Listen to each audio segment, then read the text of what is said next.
Good morning, Bucknutters. Welcome to the Bucknuts Morning 5 here on Wednesday, April 29th, 2015. I am Dave Biddle, and I'm joined by Alex Gleitman. Alex, we can't go a day without talking about the Braxton Miller situation. It's just a story that will not die. Hopefully Urban Meyer put it to rest a little bit, at least for the time being. Coach Meyer was on Dan Patrick's radio show yesterday. It's also syndicated as a television show. And Coach Meyer said that from all indications that he's getting, he expects Braxton Miller will return to Ohio State this fall. Again, does this finally put to rest all the transfer talk? Probably not. People are still going to opine that he's transferring. But I tell you what, Alex, it's good to hear Coach Meyer speak so confidently that Miller is returning, because I don't think he would go on a national radio show or anywhere else publicly and say that unless he truly believed it. I don't think this is coach speak. Yeah, I mean, Urban Meyer's a pretty straightforward guy, but he's also a guy who has a background in psychology. And I'm someone who thinks every move he makes is a well-calculated move, whether that's something he's saying at the podium in his weekly press conference, going on the Dan Patrick show and doing something as simple as throwing out the first pitch at Yankee Stadium next Friday. I think everything's well-calculated, and I think, Dave, it's one of two things, I think. As you said, number one, he's got to be pretty confident Braxton's coming back. To come out and say that today on the Dan Patrick show, or he's not sure, and there's maybe there's some I don't want to call it bad blood, but maybe there's a little ill will if Braxton were to transfer, and he's trying to make it almost look like if it did happen that it blindsided Ohio State. So I think both of those, I would say it's definitely much more the former versus the latter. So I do think Braxton Miller is going to come back, and I had a source tell me this week that he certainly absolutely was contemplating leaving, but that a source who is very close to Braxton and his family did feel that he was going to come back to Ohio State. Now, I don't know if that means as a quarterback or an H-back or a receiver or running back, whatever that means, but it seems like all signs are actually pointing to Braxton Miller returning to Columbus as of today. Who knows what tomorrow brings. Some fans recently have expressed concern about Ohio State's schedule. Everybody knows Ohio State goes 13-0. They're in the college football playoff. But some fans have expressed concern that if there's a hiccup along the way, the schedule's weak, and a 12-1 Ohio State team could be on the outside looking in. I am not buying that at all. I think a 12-1 Ohio State team makes the college football playoff. As long as the loss does not occur in the Big Ten championship game, they have to win the Big Ten championship game. And as long as the loss is a respectable loss to a decent foe. I mean, even last year they got in a 12-1 with a loss to Virginia Tech. If they didn't have all of the national respect that they have right now, Alex, to be coming off the national championship, I have to think a 12-1 Ohio State team gets in the college football playoff in 2015. Again, hopefully this is a moot point. They go 13-0. I just don't see there being 4 undefeated teams from power conferences, and that's what it would take. So I think a 12-1 Buckeye team gets in. Your thoughts? Yeah, I would agree. I think if they made it at 12-1 last year, you would have to think that this year, returning as national champs, if they go 12-1, they'd probably make it this year. Now, as you said, it does depend on what else happens around the country. If there's 4 teams from power conferences that are, 13, 12, whatever it is, 0, that's a circumstance I don't personally see happening. I think it's hard enough for 2 teams to go undefeated, let alone, 4. But that's one thing that could prevent it. The other thing is I think the loss does need to come earlier in the season, similar to Virginia Tech last year. I think, if per se they lost the game, against Penn State at home on October 17th, I think there's plenty of time to rebound and put themselves in a good position.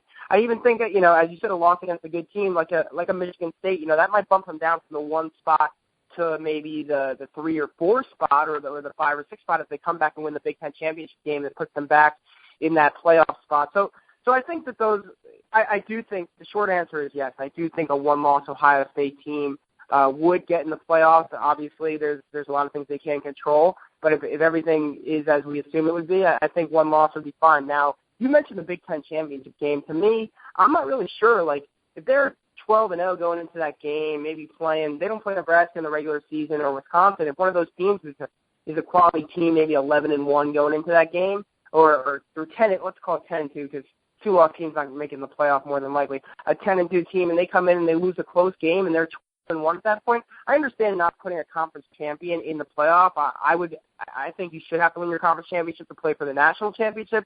But I'm not so sure the playoff committee would hold them out, given everything that's at stake in terms of TV ratings and having the defending champ in the playoff at 12-1 if that loss was somehow very close to a very good team.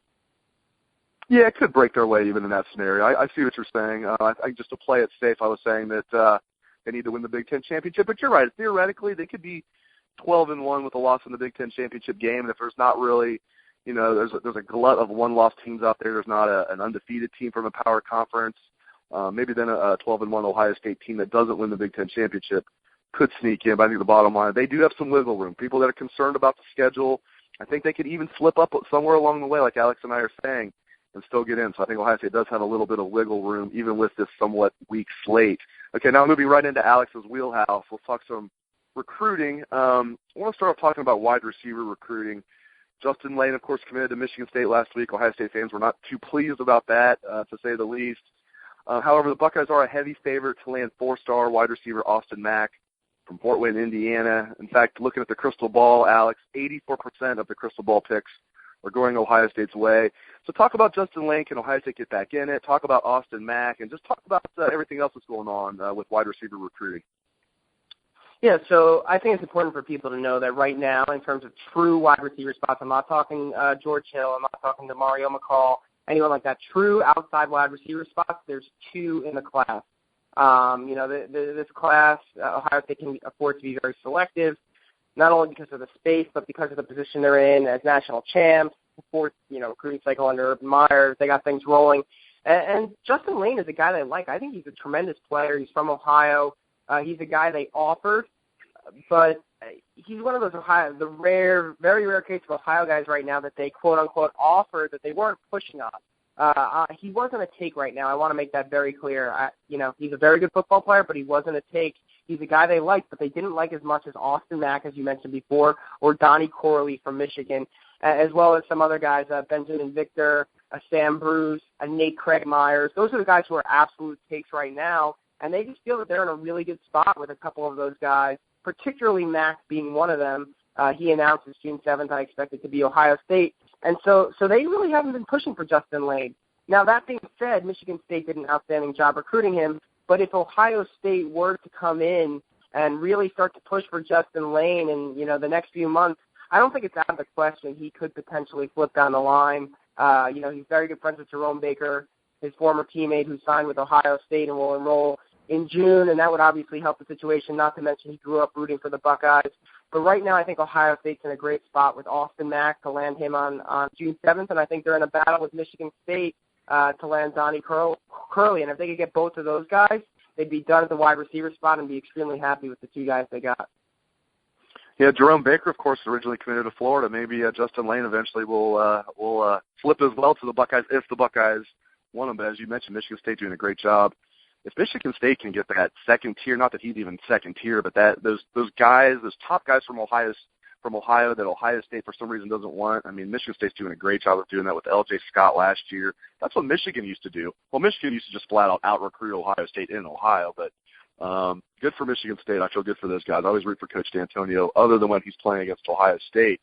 Moving on, 3-star defensive back Kareem Felder will announce it Sunday. He's out of Baltimore, Maryland. This doesn't seem to be a lot of drama here, Alex. Correct me if I'm wrong. I mean, looking at the crystal ball, 100% of the crystal ball picks have him going to Ohio State. Is this a foregone conclusion that the Buckeyes are going to land him, or is there some mystery here?